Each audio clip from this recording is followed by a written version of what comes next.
కురుస్తున్న 4 రోజుల నుంచి కురుస్తున్న భారీ వర్షానికి కరత్వాడ ప్రాజెక్టు పూర్తిగా నిండిపోవడం ద్వారా చేపలు అధికంగా దొరకడంతో యువకులు గ్రామ పెద్దలు మొత్తంలో గ్రామాల వారందరూ రావడంతో ప్రాజెక్టు పరిసర ప్రాంతాల్లో మొత్తం జన సంద్రోహంగా మారిపోయింది. పూర్తిగా చేపలు కూడా పెద్ద పెద్ద దొరుకుతున్నాయి.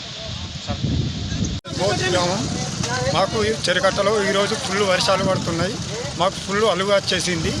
ఈ జిమ్మలు మాకు దొరికాయి. ఇక్కడ ఫుల్ బోత్ మొత్తం ఇక్కడనే ఉన్నారు చెరుకట్ట దగ్గర. మా పేరు శేఖర్.